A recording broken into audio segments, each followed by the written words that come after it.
Hello everyone, hope you're doing well. Today we are back in War Thunder with another user mission and also model. This is for the F-22 Raptor and it's kind of interesting. It's made by Sunrain and also there are two links. So basically there is the actual mission itself and then there's a fix for it. Every time War Thunder puts out an update, it does have the possibility of breaking user missions and models that people create. So with this one, there is a fix to it. So if you are interested in playing this one, make sure to check out both links in the description and not just one of them. The actual fix is made by Little Ming 827 for the Senrin F-22, which is also kind of interesting. But yeah, if you don't know what this plane is, it's an American single-seat, twin-engine, all-weather stealth tactical fighter. It was produced in the 90s to the 2011s and also is still in service with the Americans. It's one of those vehicles which is very much at the forefront of the United States Air Force and also technology in general. Everybody talks a lot about the F-35, but the F-22 has served for many years and served very successfully.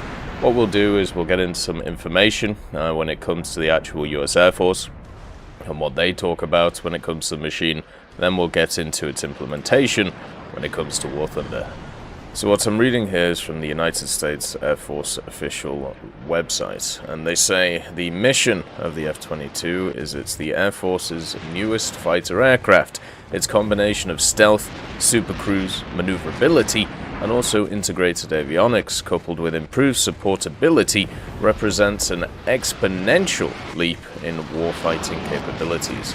The Raptor performs both air-to-air and air-to-ground missions, allowing full realization of operational concepts vital to the 21st century Air Force.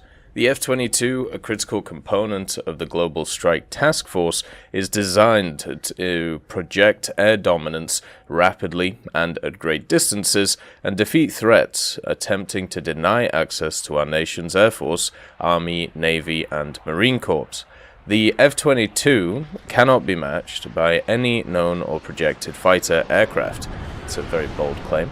A combination of sensor capability, integrated avionics, situational awareness, and weapons provides first kill opportunity against threats. The F-22 possesses a sophisticated sensor suite, allowing the pilot to track, identify, shoot, and kill air-to-air threats before being detected. Significant advances in cockpit design and sensor fusion improve the pilot's situational awareness. In the air-to-air configuration, the Raptor carries 6 AIM-20 AMRAAMs and 2 AIM-9 Sidewinders. The F-22 has a significant capability to attack surface targets.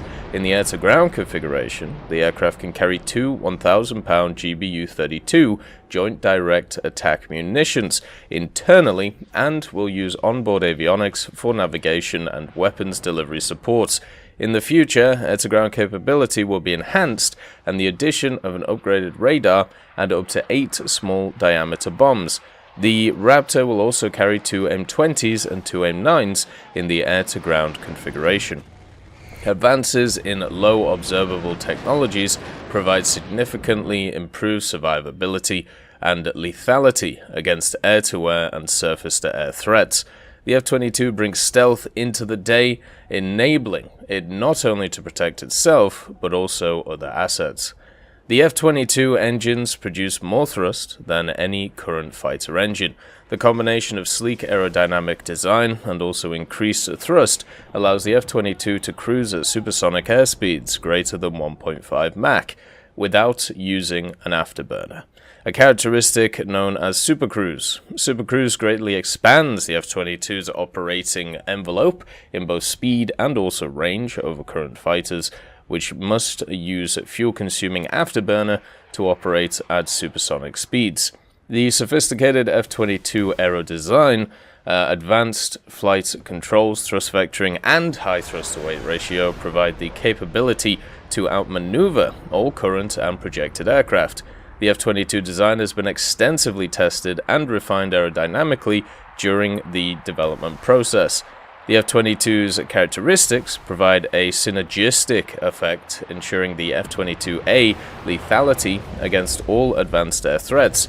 The combination of stealth, integrated avionics, and Supercruise drastically shrinks surface-to-air missile engagement envelopes and minimizes enemy capabilities to track and engage the F-22. The combination of reduced observability and Supercruise accentuates the advantage of surprise in a tactical environment. The F-22 also will have better reliability and maintainability than any aircraft in history. Increased F-22 reliability and maintainability pays off in less manpower required to fix the aircraft and the ability to operate more efficiently.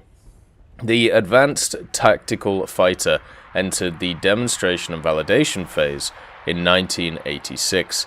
The prototype, the YF-22 and also the YF-23, both completed their first flights in late 1990. Ultimately, the YF-22 was selected as best of the two, and the engineering and manufacturing development efforts began in 1991, with development contracts to Lockheed Boeing from the airframe and then Pratt & Whitney for the engines. EMD included extensive subsystem and system testing, as well as flight testing, with 9 aircraft at Edwards Air Force Base in California.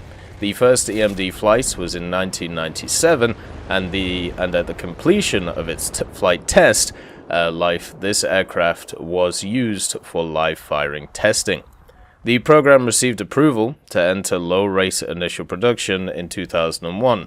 Initial operational and test evaluation by the Air Force Operational Test and Evaluation Center was successfully completed in 2004. Based on maturity of design and other factors, the program received approval for full-rate production in 2005, and Air Education and Training Command, Air Combat Command, and Pacific Air Forces are the primary Air Force organizations flying the F-22. The aircraft designation was the FA-22 for a short time before being renamed the F-22A in December of 2005.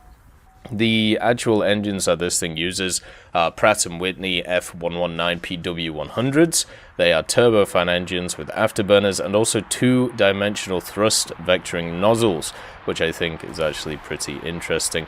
And as we talked about before, this thing can pretty much carry whatever it feels like when it comes to its general weaponry, or can be modified to pick up. It's each one of these costs $143 million, which is pretty expensive, but also has all of the bells and whistles that you would want to see. There were some other variants that could have come around for the machine. Obviously, you had the YF that we talked about.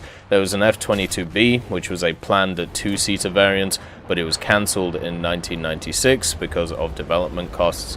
And then also there was a naval F-22 that was planned, a carrier-borne version of it with variable swept wings for the US Navy to replace the F-14 Tomcat, but this project was cancelled in 1991.